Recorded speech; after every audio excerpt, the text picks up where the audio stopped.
Drinks Professionals Network is back again.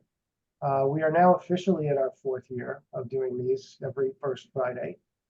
Since our first one started literally 1 year ago. I mean, 4 years ago.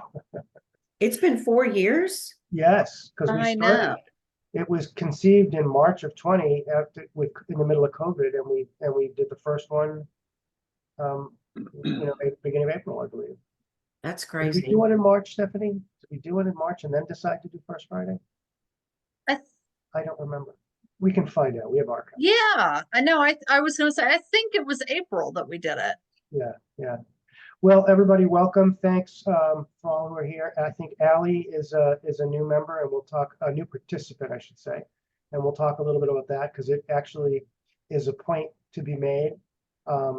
But I was also just sharing in the preamble here about, and Sherman and I had a conversation last week about just, here we are and the value of a lot of relationships that really go far beyond these sessions. I was referencing that I had a client in California that wanted to do a charitable contribution. They're not a producer or distiller. They're more on the fintech side. Welcome to Zoom. Enter your meeting ID followed by tab. Is that somebody's Alexa? I don't know, but whoever it is, they're already on here, or we wouldn't be hearing that. Michael Clancy has joined us. Anyway, so we had a client. Enter your participant ID followed by pound. Otherwise. Yeah. All right. Somebody's virtual digital assistant is getting in the way here. Maybe it's the AI version of whatever. Anyway, let me try to complete this story.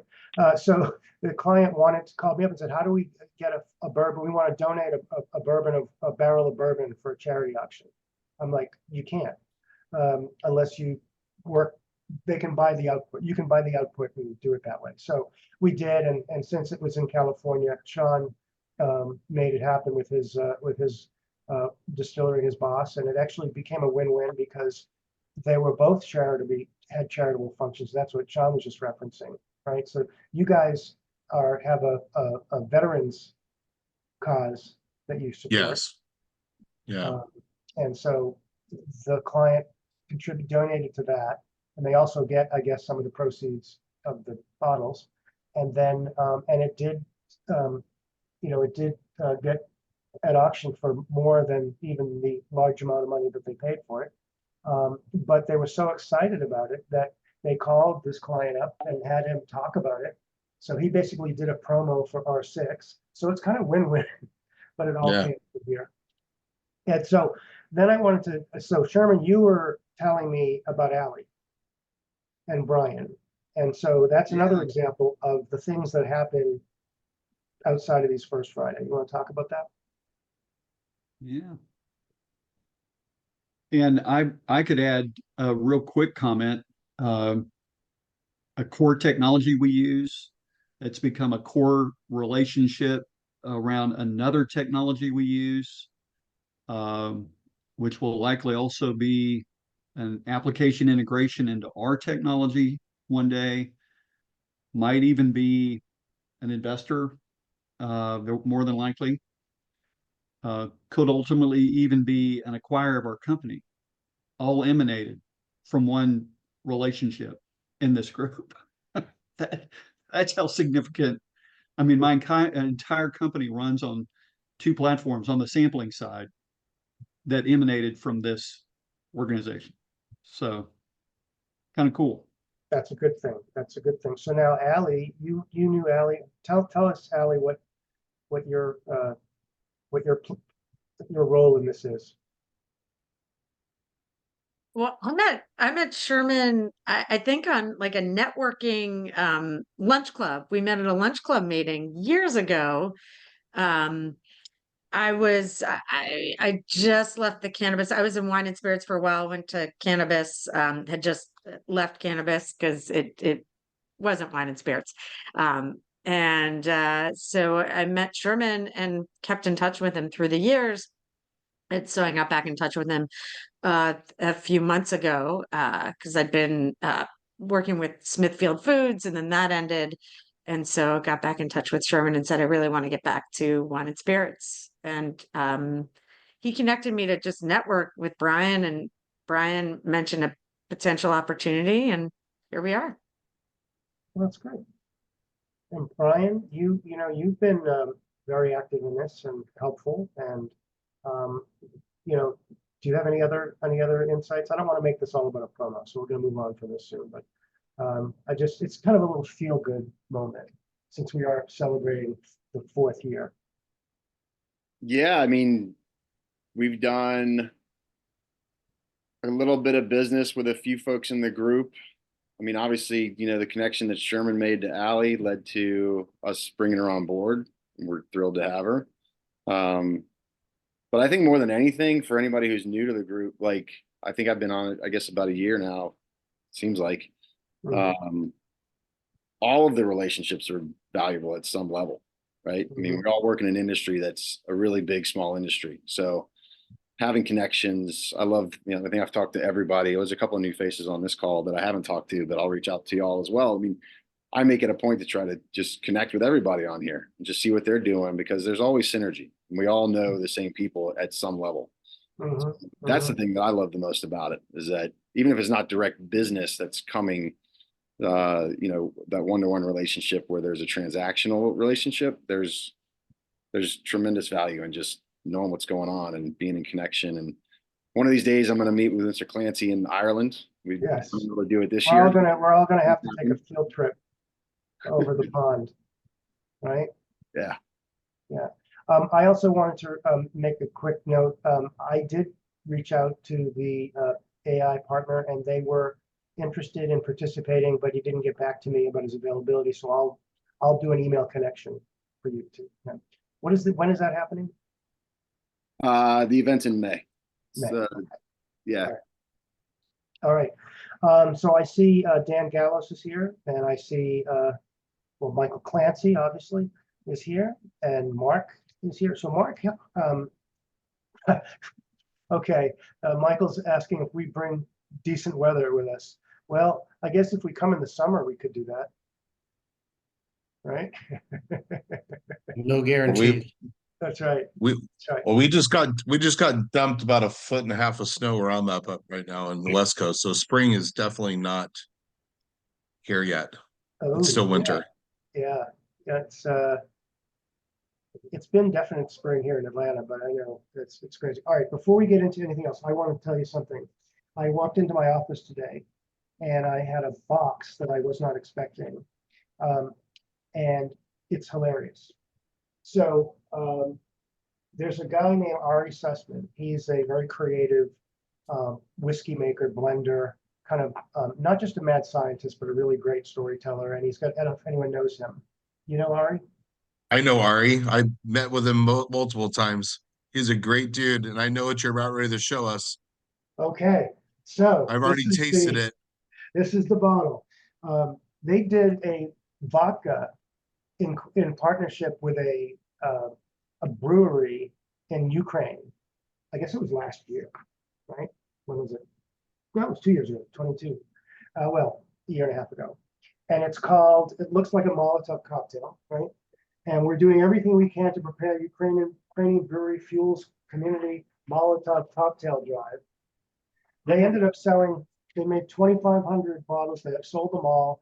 The proceeds went to, actually of all, World Central Kitchen of all things. And they sold out. And it's hilarious. It's called Russia. Wait, what is it called? I can't read it because they have the whole wrapping for the Molotov over it. It's called Russian warship Putin, go fuck yourself. Fuck. Literally, it's a Molotov cocktail. So hilarious. I'm like, what the hell is this? So Michael, can you take a photo? What's that? Take a photo of the front of it so we can share it with the group. I will. I mean, yeah. I mean, I'll send it out, but how fun. He sent me. Well, I have that marketing image. Nice. Oh, that's so fun. Here are, pictures of the versions that they sold in Ukraine. Yeah, I will take a picture of that. But anyway, I invited him to join us. He couldn't do it today because he's actually, I love it. but he's going to join us next time. But besides this, one thing that it dawned on me that was kind of unique is that Mammoth Distillery is a distillery in Michigan that he's one of the owners of, and they do have their standard brands and they're pretty high end stuff. But he's always got little projects going, all have good stories. So he sent me this too, and it's called Dockery Whiskey from Dockery Farms in Cleveland, Mississippi. And I was like, what the hell is this? Because in the back it says, if you had to pick one single spot as the birthplace of the blues, you might say it all started right here, B.B. King. So there's this place, there's this farm in Dockery in Mississippi it's considered the birthplace of blues, where like B.B. King, I mean, he gave me the long list of things, and there's like a blues alliance, and it's like a who's who of everyone from Susan Tedeschi to whatever, that this is a sample because they're developing I guess it's a moonshine that's going to be under the Dockery brand and really tell the whole story about the history of the blues and all the artists. So one of the things that beyond that story is that most of these products that he's doing, they're like affinity marketing. So this will be available online. It's not going to be stocked in retail stores. They're not going to go through distributors. It's all going to be direct to consumer, to the groups who are active in the blues fan groups. And there's another one that he showed me, which is this one. And Whiskey this is one Gypsy? of their, it's a Oh, rye, Mammoth Mammoth Hazmat. But if you see in the upper corner, it says Nerds and Turds. And Nerds and Turds is like a very active whiskey podcast or kind of online group. And they basically, well, they have it in their product line online, but they basically sold this directly through the channel for the group. So it's all for the members. So the members, it's got their little branding on it. The members are buying the stuff up, and it's $140 bottle. And it's just a great example of an alternative route to market that can be, profitable because it's top dollar. It's ultra premium pricing. I have a question for you. This is Jesse from Breckenridge Distillery. Good to be here with you all. They're selling these online. Are they going through like an e-com third party to sell these, or so we have BarCart on our website, which allows us to sell direct to consumer through a third party. So how are they getting these out there? Because most of the time we have to be at another retailer to be able to ship these to people. So there's a couple of ways that people are doing it now, and one is that the rules or the laws are different. Washington D.C. Can actually ship to all but like 4 or 5 states, and so a lot of the online players are now using DC as the point of distribution so that they can ship from there, even if it's a distiller that's in Michigan, or they basically have their product routed through DC. There's a company that it's called MASH Networks that they use. Yeah, we actually just had a call with them last week. And Ari, who is the guy I'm talking about, is one of the creators of MASH Networks. Okay, gotcha. Yep, that's full circle there. Gotcha. Yeah, okay, cool. But it was, and so I looked actually on the e-commerce site today, and it literally had maybe 5 states that they can't ship to, but everywhere else they can. Yeah. So, right, Mark, are you familiar with that? Yeah. Yes, we're using them as well. Plus also a company out of California called Great American Craft Spirits, and they can sell to 40, I think it's 42 states that they're shipping to. And they're over California. Yeah, they're the number. My understanding is they're the number one online platform in California right now for online sales. I mean, they're getting everyone's single barrel releases going right through. They get billed through Excel Pay, is one of the platforms that they pass through. So it's been, Yeah, we work with them as well, and got the same response. They are huge. So we have Barcart on our website, which is affiliated with Caskers, for those of you that don't know. Yep. So they also can ship to the 42 states, and almost all of our stuff goes through California and Connecticut, is where the two retailers are. So the Great American is one. But we found that it works really well for us. It's a great opportunity just to have some direct to consumer sales in a way. But yeah, I'll dive into Mash Network a little bit more. I mean, What was it called? The first one you mentioned? Mash, Oh. or, Mash Network? yeah, Mhm. if you go to Mammoth Distilling in Michigan, you actually, when you go to the commerce page, it'll show you Mash Networks. I'm assuming Mash Networks is a website too. I just haven't looked at it. So is anyone who, are we seeing any significant sales from the DTC? no. No, it's just it's making it possible, but it's occasional buys. We've seen our biggest success using free shipping, which we get billed back for, but we see probably 5 to 6 orders a day, which isn't a ton. But we see upwards of 20 to 25 during the holidays, and we had just launched Barcart not even a year ago. So it's a really good ROI for marketing, which is where I sit at the distillery. So it's really hard to put any sort of value to your marketing efforts if you don't have any sort of direct to consumer data. So this is just a way for us to kind of tie back some value.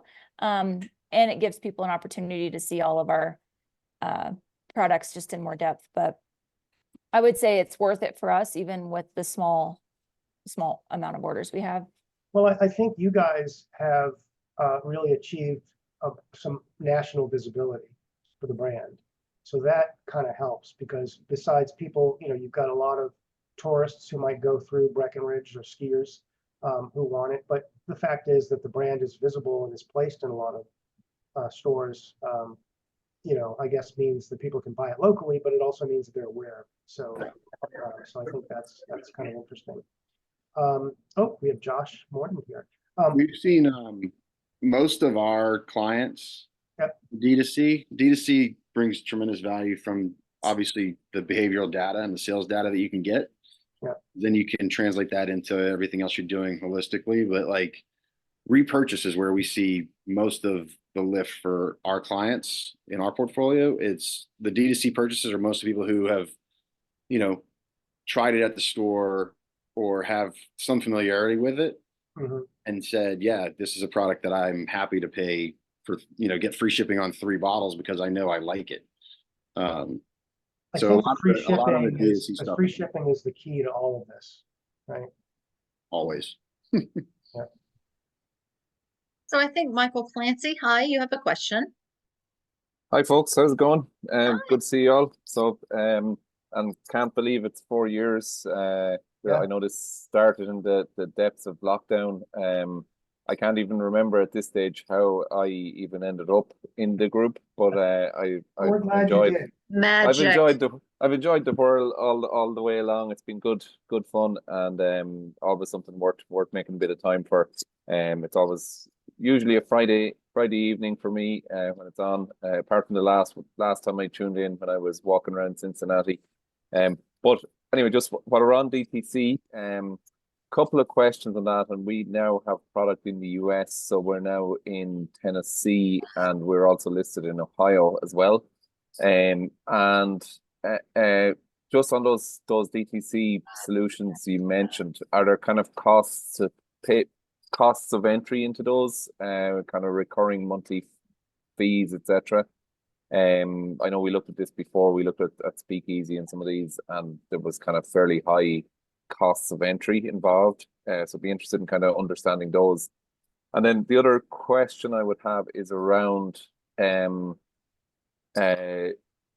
ability to kind of ship in bulk and do a discount via that system. So in Ireland, our health authorities here have put in an act which means you can no longer do kind of case discounts on alcohol, stuff like that, in their wisdom, right? Because that's going to protect us all from the evils of alcohol.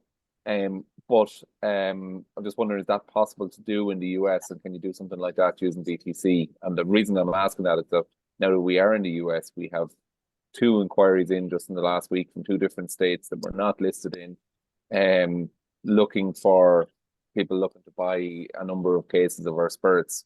So I'm just wondering if anyone could shed any light on that for me. You know, I'm trying to look this up as I speak, but I believe there are limitations on volume that can be shipped. So I don't think we're talking about case shipments, we're talking bottle shipments. And I don't know exactly what the law is in various places. Does anyone else know? Is there because you can't ship like 10 cases, you know, to anybody.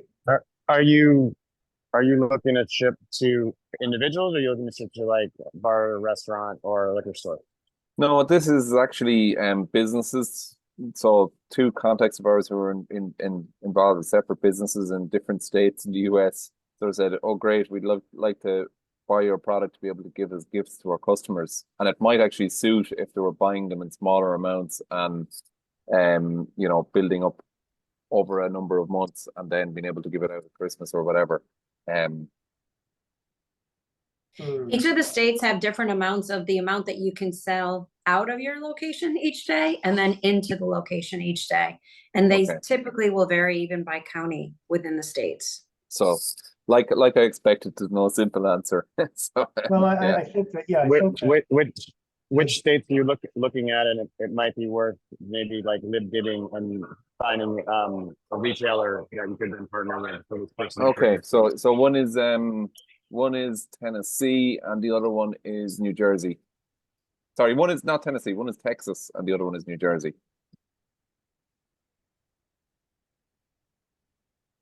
well, We do, oh, I'm sorry. couldn't you for New Jersey, couldn't you work with someone like MHW that actually does handle, they have distribution in their like key 5 markets? Oh, Attila is leaving. We didn't even get to say hello. All right. I think MHW only goes to retail though. They do direct to consumer? I don't think they do. No, but I think what Michael's talking about, I think isn't it? Well, okay, you're talking about. No, he's saying a business client who wants to buy volumes of products to distribute to their. Okay, yeah, no, you're right. Yeah, I know. Anyway, guys, listen. Don't. Let's not consume the whole thing. If anyone has any quick, your best way is to partner with a retailer in that state so that you get a distributor that ships to that retailer, and then you can buy as many as you want from that retailer. Excellent. It's going to be the cheapest way. Yeah. And I would say alternatively, we do bulk orders for clients all the time through BarCart. Again, I don't know if you need to have a subscription or you can reach out to Caskers and Flaviar, but we worked with them to build out a bulk shipping opportunity. So we'll have a client like a financial organization who wants to ship bottles to all their clients, and it'll be upwards of 25 to 30 orders. So we just fill out a spreadsheet that has the name and address of each person, as long as we can work with the state that they're shipping to, and all of those go out directly through those guys. Yeah, so if you create we call it a gift registry. If you create a gift registry and hand it to the online fulfiller, they can send it to each individual person, but still that each individual person has like a max of 3 or 6, depending on the state you're shipping into. But she's right, that's a way to separate each individual order. Okay, that's brilliant. Listen, thanks so much for that, guys. Appreciate it. Really good. So Robert Carr, what's new in your world besides, I think I see some different bottles from the last time you joined us. Absolutely. You know, I'm in Dallas, Texas. So if you're interested in Texas you're more than welcome to reach out to me. Uh, uh, I don't know what you want to know, but I'm dealing with multiple wines and spirits here in the Texas area. I also cover Louisiana, Arkansas, Oklahoma, New Mexico, Kansas. So if you're interested in South Central US, I'm your guy. All right. Good to know. So what would your advice be for Michael? His Irish products. Well, hey, reach out to me. Irish products are hot right now. They're doing quite well here in Texas. Texas, we're now at 30 million people, so we're pretty decent size area. I get to Austin, Houston, San Antonio quite often, quarterly. But big state and lots of things happening here. Okay, great. Listen, that's super, Robert. So I'll outside of this, I'll set up a contact with our importer who is in Nashville, or just outside Nashville, in Tennessee. Absolutely. Why would you have an importer in Nashville, Tennessee? Just the way it, I suppose we stayed out of the US for a number of years, and until we kind of found somebody who we felt was the right fit for us. So basically they're kind of the right size business for us. Their aspirations are similar to ours, and plus the kind of cost involved for us is much better than dealing with some of the big guys who carry absolutely everybody, but I have heard MHW and Park Street mentioned before. Those guys are predominantly, people that can take care of the backside of the house, but they don't really help distribute or promote your product very much. So no, and look, we've spoken to both of those guys before. We've used Park Street, I think, as a kind of an importer of record to enter competitions and stuff like that. But there's a cost to play with those guys. That means you have to be selling a lot of stock to. Sure, and your absolute your return on your investment is minimal, because they're pretty much they handle pretty much the documentation and record keeping, that kind of thing. They don't really help handling the money sales wise. They're more helpful in the getting set up in the stage and then once things are rolling, but they're not a sales organization. So Eric's, you've been good to see you back. Yeah. What's new in your world? Yeah, I've had a couple of regular work commitments that have kept me away, but in the meantime, I've been trying. Let's see if I can get it in there. We've had a good partnership out of all of our different paid partnerships. We have one Indian casino that, if all of our partnerships were like them, we'd be rolling in it right now. And so we had partnered with them last year, and they took in our vanilla vodka, which is a great tasting product. I didn't get into this business to make vanilla vodka, but at the volumes that they're buying it, I'll make vanilla vodka till the day I die. And in the meantime, they asked us to make a canned cocktail for them with an orange creamsicle profile. So that's coming out. We've released the can. We're going to have a press release coming out with them in the next couple of days, and we're canning next week for them. So we're really excited with that. We also run into the kind of the distribution roadblock of our distributor doesn't like canned cocktails, and they have, in the past advised us that don't get into the canned cocktail business. And then in different conversations have said, boy, you've really killed it in the canned cocktail business. You've done better than anyone else we've ever seen. Okay. And then another conversation is, yes, so you're doing this one with the casino, we won't stock that for the rest of the state. If they order it, we'll stock it, from you, and we'll go. So we have salespeople on the ground. And so, it's really, Did I didn't want did no one tell them that it's the fastest growing category? Someone told me that, if you treat your distributor like they're a delivery truck, then you'll never be disappointed. I feel like that's where we're at. And it's why we have salespeople out there that are pounding pavement and selling our stuff. So it's really, it's brutal. It's what we expected, but we are also looking out of state. So we've had conversations with a couple of our neighboring states. I'm in Connecticut, so we're looking at Massachusetts, New Jersey.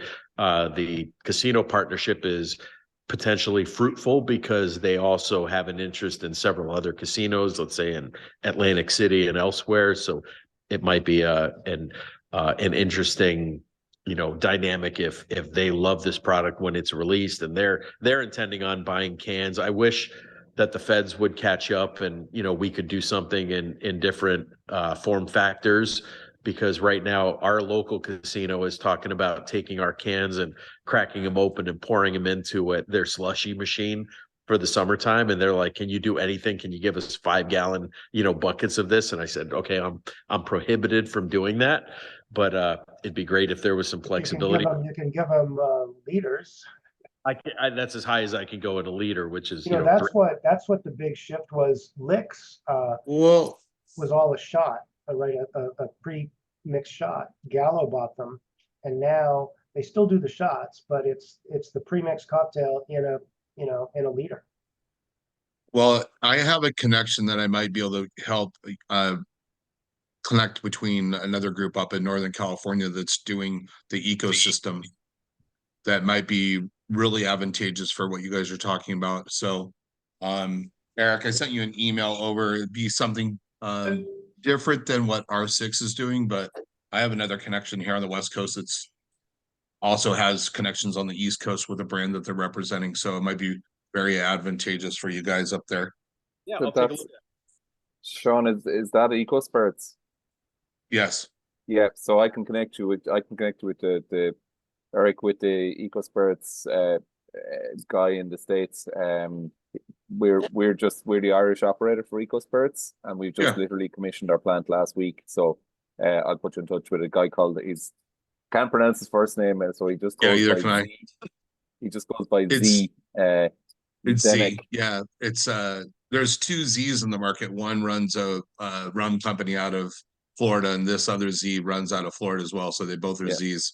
But the distillery that runs there's 2 co-packing facilities in America that actually have that. And I know I'm working with the co-packer up in Northern California that runs the ecosystem. So they're deep into what's going on with all the cruise lines and everything that's going on. So the next advantageous direction is for them to be landing casinos. So it's great that you were mentioning that, Eric. So definitely something to looking forward to.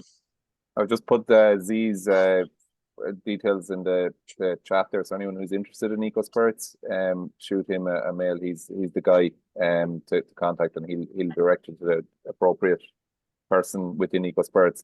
Might actually be a good thing I might invite him onto this for some of the next things. It might be good. It'd be good. I know I've talked about it here before, but it'd be good for him to kind of chat with the kind of US perspective on it. I know they're in 1.75 liters is the size they've gone with for most of the US, but for the cruise ships they can do the standard 4.5 liter. Yeah. Thanks, Michael.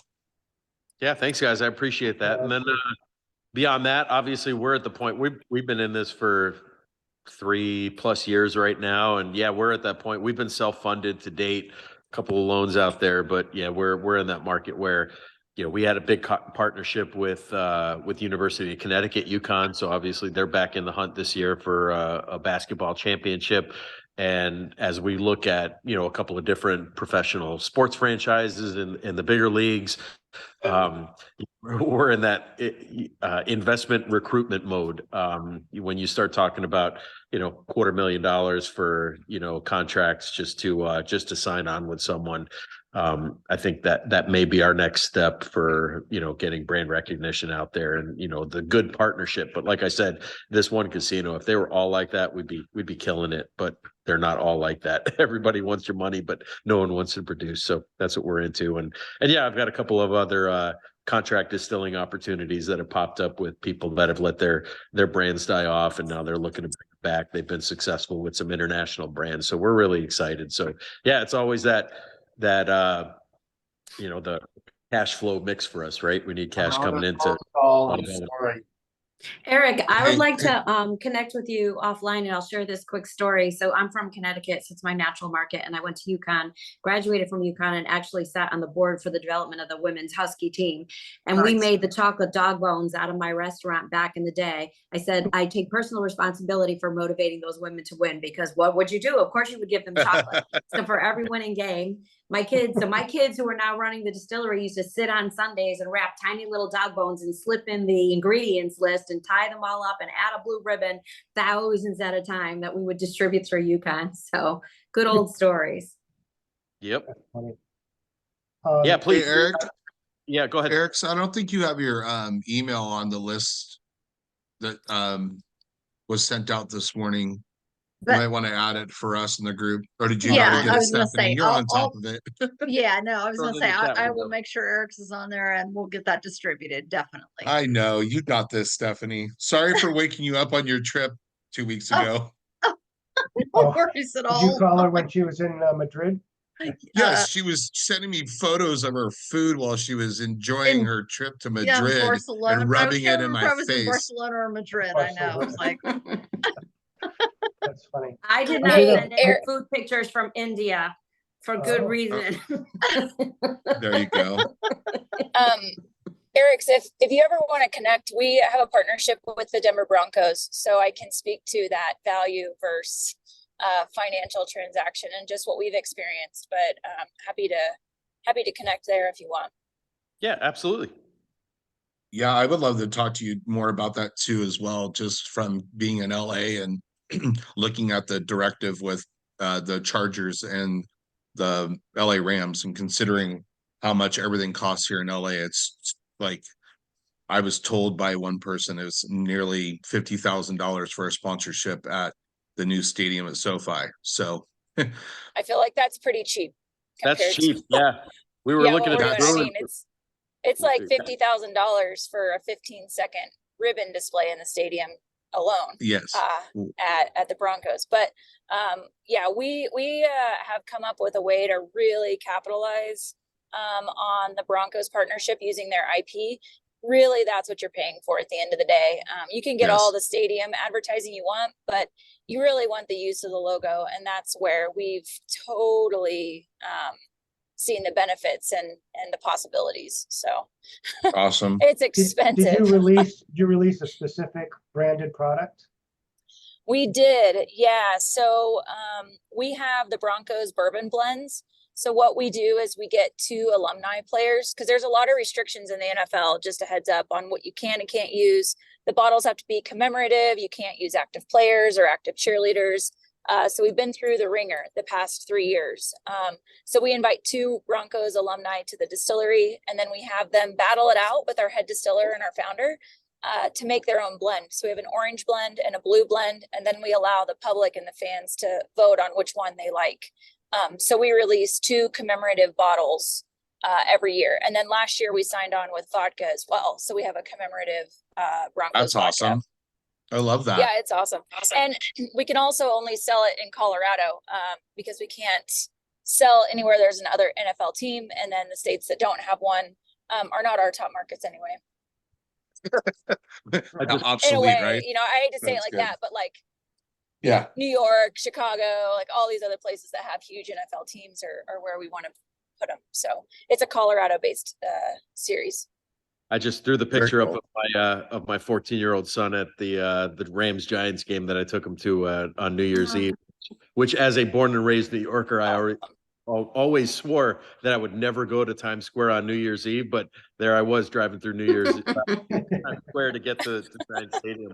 But yeah, we ran into that with the Boston Bruins as well, where you know, the NHL takes their cut of every product, and it was at like 14%. But I think it was 14% of wholesale, and then you could not sell it outside of a 50-mile radius, but they had allowances in for if you touched a county, you could sell into that county, but not others. So there's definitely they've thought about it to Yeah, and they don't, the NFL or the Broncos don't take a cut of our bourbon sales. So that bottle is just fully produced by us and sold by us. Nice. That's cool. But I think it just depends on the team and the franchise. But yeah, if you have any questions, fire them over. That's great. So let me see. Well, Braxton, we haven't heard from Braxton in a long time.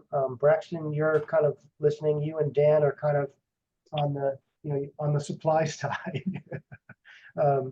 Yeah. Good morning, everybody. When I first logged in, I could hear people, and then I just couldn't hear anything. So I came back in a couple of times, and obviously on the phone. So thanks for letting me join here again. I participated in the past. I work for a printing company based here in Tulsa, Oklahoma, and we have some experience in working specifically in the spirits industry with distilleries and marketing companies, and providing all forms of shelf level marketing materials and on bottle neckers and tags. And so just from a printing standpoint, we can do just about anything. We offer a large format signage for retailers. We can kit and ship out to individual locations, marketing materials for any kind of regional, local, or national basis types of things. So hadn't been on here for a while, so I jump in and just kind of check things out, see how everybody was doing. What's your company name again? I apologize, I missed it. It's okay. It's called Blue Stem Integrated. All right. So, Brad, send the you question some- I have for you: what have you been seeing over the past year or two in terms of any new trends? For a long time, everything was about neckers, and then all of a sudden, it seems like it's not. But yeah, that portion of the business has been a small part for me, which is probably why I haven't been online as of recent. But it's still an area that I see out there in the marketplace. Companies are using, probably not as much as what I saw from a year or two ago, but that's just my little slice of what I see out there. So it's all about, if you have a brand that you need to communicate more than what the bottle label can do. You need to attract the customer's eye. Maybe you're new to the shelf. These are the areas where most companies are looking to use some type of marketing materials to get their brand out there, awareness, and get consumers to pick up that bottle. Because once they do that, they're more likely to purchase it. You seeing Braxton? Sorry, Michael. Go ahead. There's more QR codes that's becoming because to me that seems the way to easily switch out a campaign by changing a necker with a QR code. Sure. Yeah. I mean, they've been around forever, not ever, but for a long time now, and they're still a very valuable tool to help drive that social media, content, get them involved with your brand online. And they can be printed very small, so they can fit on just about anything. What's the most creative way you've seen a brand use a QR code as far as placement? We did one where there was a winery company, and they used the QR code to drive people to create their own label.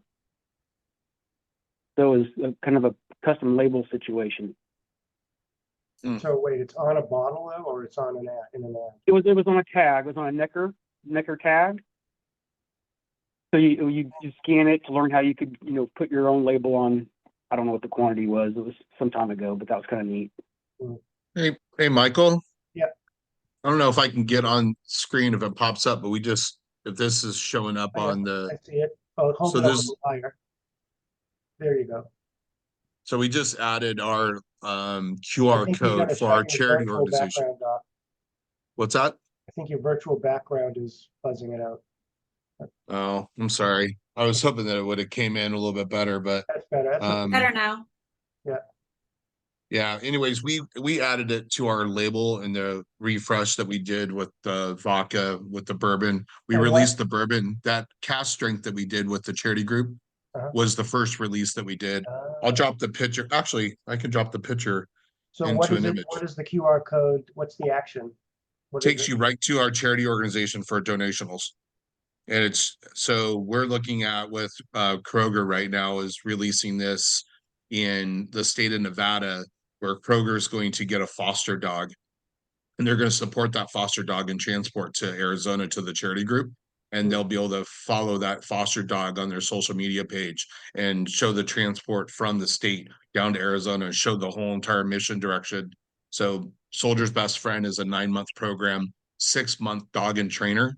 And then the last 3 months, the veteran comes into the platform. The veteran has to live on premise, go through boot camp, and they live with this dog and they become integrated with one. Their tagline is touching 2 lives at once.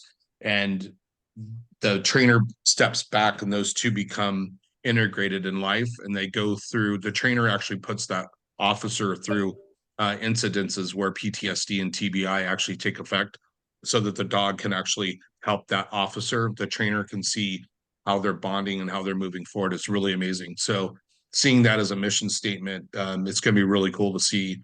And the pitch platform is very intricate because we have to show it to the retailer and the proper steps to get it moved forward. So Sounds pretty yeah, interesting. yeah, it is. It's a good story.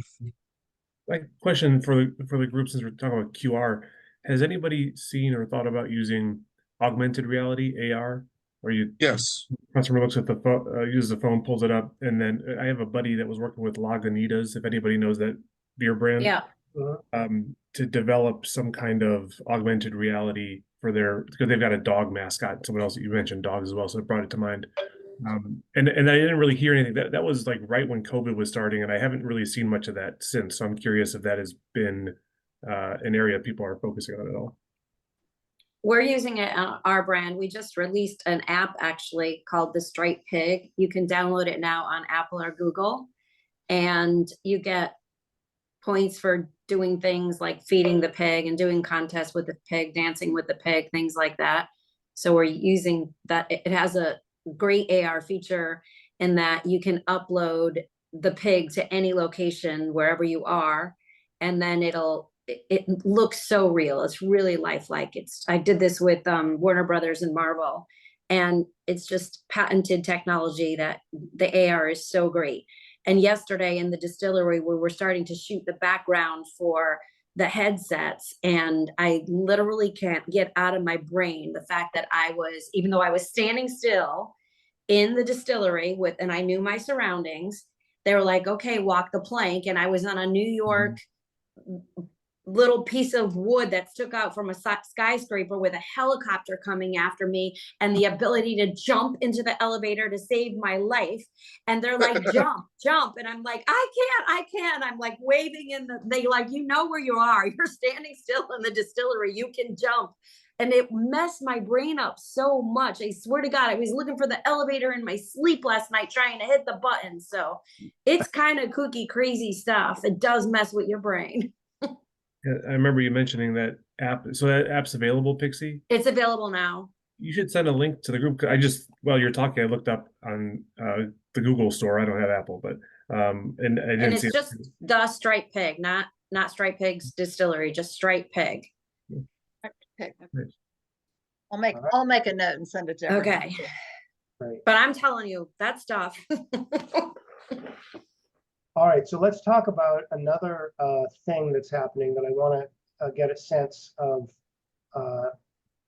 how it's impacting anybody here. And I guess we don't really have, we have Sean, but and Pixie, but the great destocking that's happening, that's affecting a lot of brands. Does anyone know what I'm talking about? heard about it a little bit, but yeah.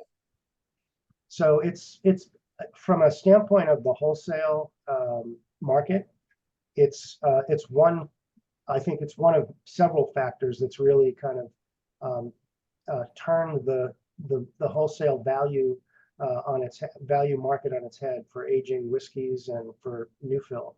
But the destocking issue is that, like in the distributors who normally historically were, focused on having no more than 30 days inventory of brands that they're handling. In the post-COVID era of supply chain issues and rising demand and shortages and whatever, they generally shifted to having more like 6 to 9 months worth of inventory on hand.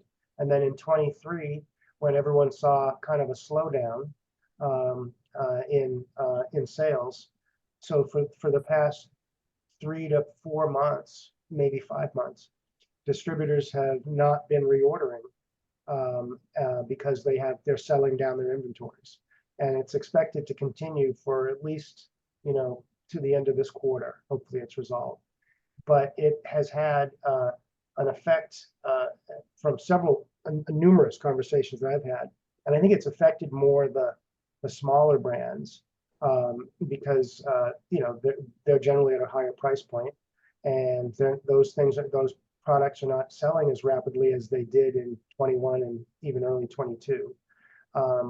So that's a factor. And I don't know, Paula, are you feeling that at all? Not a little bit and not yet. So I'm just like, okay, what's going to happen? And I'm hoping it goes away without us having to address it. Yeah. I'm hoping that things just like come in and weave themselves through and don't look. Yeah. Because I've heard, there's been a number of people saying, I can't buy anything. I'm not selling. They're not placing reorders until they do. So that's an issue. And the other thing is simply that the interesting thing is that costs went up so rapidly over the past 2 years of new fill as well as values for aged, that I think a lot of buyers are kind of sitting out, waiting to see, and it's starting to settle down. We're starting to get back to normal. The new fill prices have begun to fall.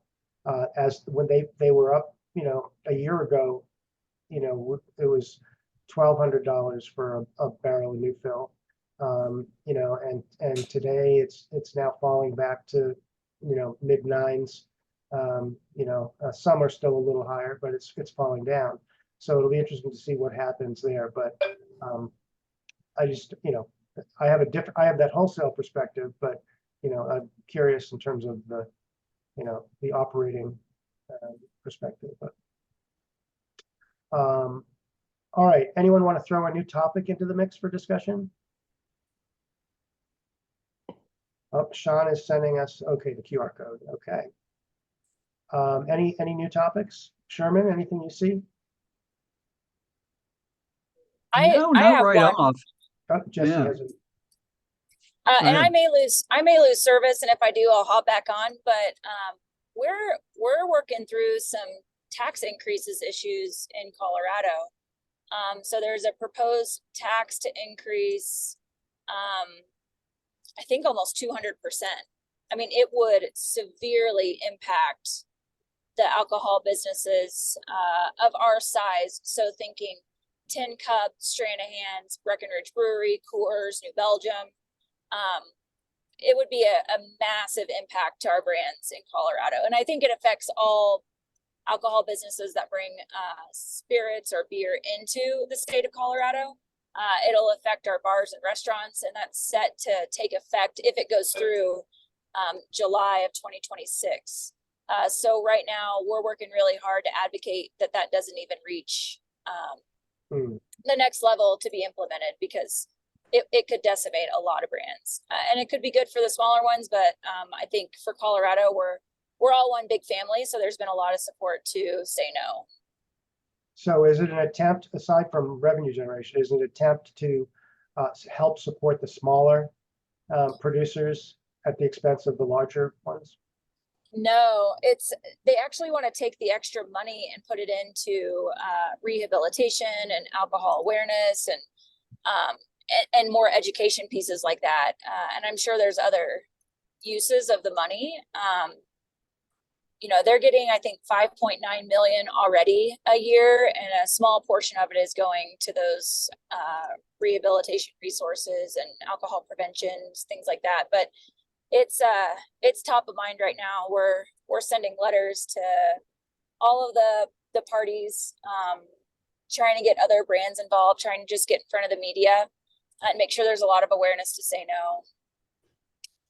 So is it taxed? It's a tax that the producers have to pay, or the distributors have to, I mean, the producers have to pay, not Correct. not at the retail level. Okay. Yeah. And it'll cause us to have to increase prices, aside from the tax we'll pay, the increase. And then, bars and restaurants are going to feel the impact when they go to restaurants. It's going to be a higher price. I think you're in a tunnel. I'm happy more. All right, so that was the tunnel in the middle of a mountain in Colorado. Oh, she's back.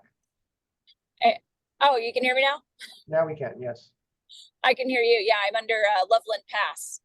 If anybody is familiar with Colorado, I'm driving under the mountain. I'm going to a Rockies game, so it's a home opener. So I had to take the call on the road. So bad. Yeah. No, don't. So yeah, I'll send you guys some more information on it. I think it's important to just kind of get some awareness around what's happening in Colorado. Yeah. I think Stephen on a recent call had mentioned something about it, but I didn't know that it affected, I didn't know what the tiered part of it was, and also what the effect would be on brands or products coming into the state.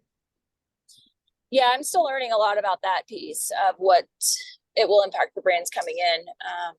But for and larger producers, it's going to be very impactful. Scary. Brian, what topics what creative topics do you see out there that are giving you inspiration, motivation, cause for creating? Well, I actually want to throw something out to the group just to get your temperature on it. We're working with a new client. They're a brand new brand, and they've sort of they're in a new category. I have seen this before, but it's essentially like an additive or an enhancer. So you take they sell 50 mLs, and there's two servings in each of their bottles. But the idea is that you put it into a Pacifico, or you put it into a seltzer, and it creates a tequila beverage. So it's I forget what the ABV is, but it's like 30, I think it's like 30%. But anyway, I just want to hear, because we're consulting with these guys, and they've done their own market research, and they've had good response. We've told them that this is going to be it's going to be a challenge. Yeah, is it like a shot? Is it like adding a shot to something? Like adding a shot, yeah. But essentially, the product turns like a Mexican beer into a tequila beverage, or a seltzer into a tequila beverage. So it's like an enhancer. I don't know. Maybe there is a. Is it Is it a modifier? Yeah. Yeah, that's another. Is it like a drink modifier? So it's like adding Cointreau or Grand Marnier to a margarita versus triple sec. It's actually making it into something more palatable. It's like a deer, like the old promo that Jägermeister did, "Deer in a Beer," right? It's kind of similar. Add a shot of Jägermeister to your beer, but this is actually making it into a real drink. Yeah, exactly. I think it's a distilled agave spirit, though. I don't think it's a shot of tequila. No, it's not just a shot of tequila. You're 100%. It's more like an agave elixir.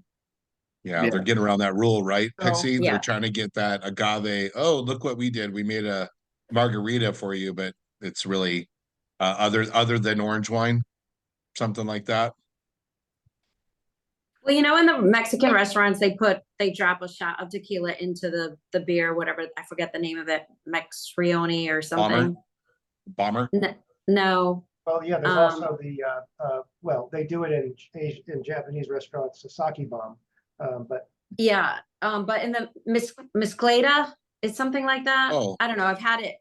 All my team, the guys after they're done in the warehouse and they're working their building, they all go out and they have those Micheladas or something like that. So I see. I mean, that's Micheladas? just cultural. That's something they do anyway. So it's maybe a play on that from a marketing perspective.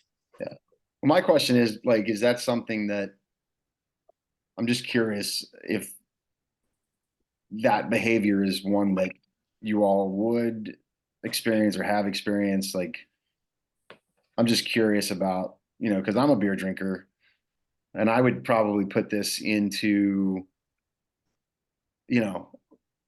a lesser beer, but I'm a craft beer guy and I would probably not do it with a good craft beer. right, I would not do it either, Brian. right. Yeah, you do it But with on a- the lake, I would. That's just Mick Ultra Lime, right? Or There you go. I guess Well- you'd have to make the case that what their product is significantly different outcome than if you just put a shot in it. And obviously, I'm on the West Coast, so I just remember little things that we used to do previously. Like you can use the prime example with what was that malt beverage? The Zimas, and they would put Yes. Jolly Ranchers in them. They would top a float of Midori into it, make it green, or raspberry. So this is not you're not making something new, Brian. It's already been done. But I think one of the things, if you're looking at it from a marketing standpoint, you should really kind of go back and see what they did previously and make that about how to spin it in a new pitch, maybe. I wonder if there's a sustainability argument to be made if it's really more like just adding a shot to something versus like buying a whole bottle or having more packaging. I wonder if they could position themselves that way, because then that might be something a little unique. So a Submarino is a beer cocktail that is made by dropping a bomb shot of tequila into a glass of beer. Then I also see a recipe for a Lagarita, which is Lagarita. tequila, lime juice, Cointreau, and Modelo. So there are a bunch of recipe cocktails that are Yep. very specific: hard lemonade, tequila, Mexican beer. So maybe the secret is to become one of those cocktails in an instant, as opposed to this generic thing, right? Yeah, their whole concept is the portability piece, right? So you can have a couple of these in your gym bag, a couple of them on the boat, a couple of them in the golf bag, so that you can kind of create this experience wherever you are without having to go pick up a 4-pack or a 6-pack. So it's an interesting concept. I just wanted to throw it out there, get kind of the vibe. Just a thought, Brian, and it's something that has certainly come on the radar from an Irish whiskey perspective. So there have been various kind of things out there like extracts and things like that are sort of saying this is an Irish whiskey extract or an Irish whiskey flavoring, so you can add this to your drinks and you have Irish whiskey flavor, and that's something that our trade association, the Irish Whiskey Association, will go after them really hard with a kind of cease and desist, because you can't have Irish whiskey unless it's made like Irish whiskey. So you may run into issues like that if you go after, if they look to do an Irish whiskey version of this, they will get a cease and desist letter on it. But you may run into that from other categories depending on how well those categories are protected. So, that's just an issue you might run into. Yeah, no, good. Thank you. But I just learned that there is a whole nother category of this called Corridos or something, which is tequila. Cantoritos. Yeah. I just sent over the link. I created a brand with this gentleman. I just sent over the link for Jacob. He created a brand called Mex Punch. It was an RTD, and it was based off of the recipe that they do in Mexico. It's basically Sunny Delight with grapefruit, what's the grapefruit soda? Squirt. Fresca. And tequila. What's that? Fresca. Fresca or Squirt, one of the two. And it's actually just a Cantorita. So it's kind of cool. It was a play. He's actually creating a new brand now with he's doing a play off of the Carmajillo, which is he's going away from the one I just listed, but it was something he was doing for a little while. But Well, our Brian, I think tequila expert has just arrived. he Ernesto did good timing. dialed in. Good morning. Sorry I'm late. I'm actually in Guadalajara right now. Ah, well, So hello everybody. Hi, good to What- see you. You Hey, jumped into the what- tail end of a what- discussion about beer and tequila cocktails. Okay, what's the question? Beer and tequila cocktails. Brian, do you want to ask the question once again? So yeah, so we're consulting with a brand new brand, and their concept is they have a modifier that you can add to any beer or any seltzer, and it turns it into a tequila beverage, essentially. So I was just testing the group's getting the group's temperature on that, what their thoughts were on that whole concept. It's a different Okay, behavior. so it's a product that's brewed, not distilled. It's a seltzer, so it's brewed.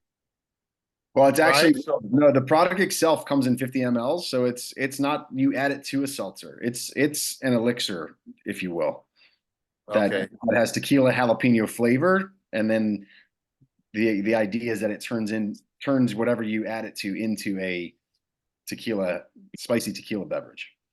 Got it. Okay, that's interesting. I had never heard of that. I've never heard of anything like that. I don't know. Have you tried it? Is it good? I mean, is it just concept? Is it something they're thinking, or is it already? No, they produced it. So they just sent me my sample. Got here actually while we were on this call, so I'm going to try it after this call. So I'll report back. Okay. But Who's making it? Maybe I could stop by and grab one from the factory. I can get you sample. No, but I'm down here in Guadalajara. Where do I go? Oh, I don't know. I'd have to find out for you. Yeah, for sure. Shoot me out a text or whatever. Right now I'm going up to Arandas, going to the Highlands. But I'm back and forth, tequila, amatita, and everything. I could stop by, check it out, and see what the idea is. Is it actually, Brian, is it even made in Mexico, or is it something that's created here with agave spirit? Right. That I don't even know. Yeah. You're in infancy. All right. Yeah, we just started You'll- working. You'll report back to us. I got a little more Yeah. R&D to do. What it actually is. I'm excited about it though. It'll be fun. They have a good story and their packaging is pretty good, but no, I don't know where the origin of the product itself comes from, but I can find out. Rain, is it with agave or is it with OTR or other than orange? I think it's agave. Okay. Yeah. So anyway, So Ernesto, since you joined late, any new observations from the world of tequila?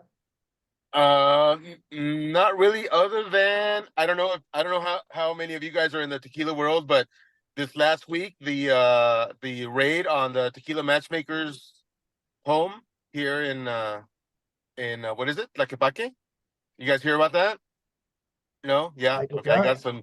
I got some yeses. Yeah. So Tequila Matchmakers, the app, right? Where he posts on there, what tequilas are additive free, and he gives a little check mark. The guy's been I know Grover personally. I don't know if any of you know him. Yep. And Scarlett, his wife. He's been doing this for some years now. There's some brands that rely heavily on that check mark. He took off the term certification to certified additive free because of pushback from the CRT. And then the Tequila Regulatory Council, CRT, whoever doesn't know what that means. And he's been really pushing buttons. And they raided his place last week. I think it's been a week now, maybe a little longer, for moonshine, because he had a little still there, and he was making a brand that he calls Lotecito, right? And he was marketing it and everything. And there's that product is available in the United States. It's not for sale, but it's international bootlegging, all this good stuff. So his credibility is kind of floundering a little bit. And a lot of people really rely on the app. I mean, us as salespeople, yep, there it is. Us as salespeople, we go into these retailers and even wholesalers throughout the country, and we tell them which of our brands are additive free because we know they're additive free, and they open the app. So, well, it's an app, you don't have the little check mark, whatever. So yeah, but I mean, we know it's additive free. CRT is certifying that it's tequila. Tequila Matchmaker would just say yes or no on their own discretion. They're not a lab, they're not anything like that. So it's kind of a on the fence kind of thing. So people are making a big stink about it in the States, raising funds and like if he was arrested, which he was not even there.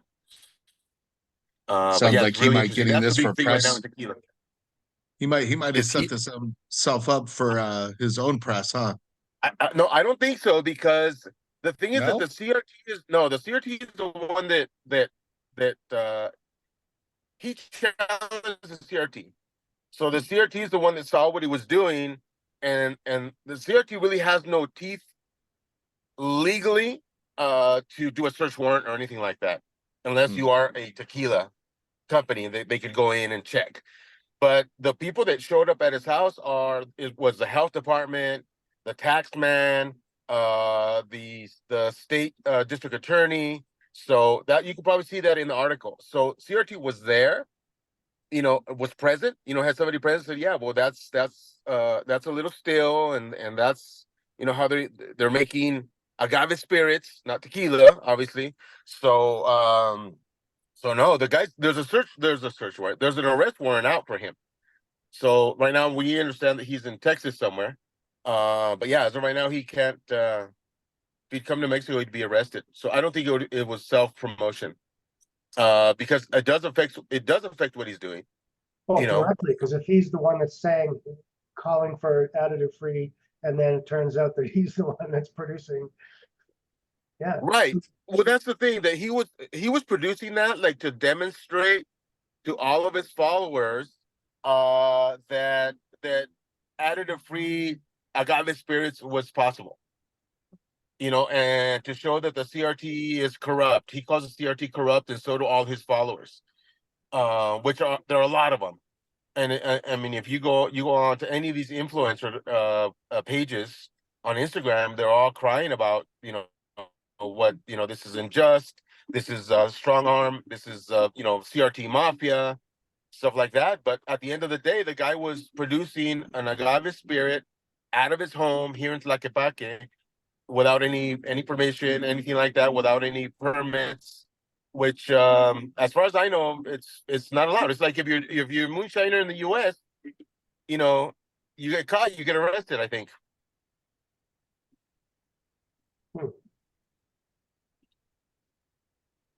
Interesting. It is very interesting. So we're gonna see how that all pans out. And like I said, for us, like, none of the brands that, according to the followers and stuff like that, regular tequila, big brand tequila is down anywhere between 12% to 25% first quarter Q1 of 2024, and the smaller brands additive free are up 30%. That's their argument. So they're saying, well, the biggies are hurting, so they're sending their watchdog out to put us down. That's the sentiment. So it's pressure to crack down on this guy, no matter try in any way they Right. can. Right, because the thing is that the guy is influential for sure. I mean, just because, like, for us here in California, Total Wine is doing an additive-free tequila section in the stores, right? And they were going to base, or I don't know if they still are, or they were going to base all of that section into whatever the tequila matchmakers.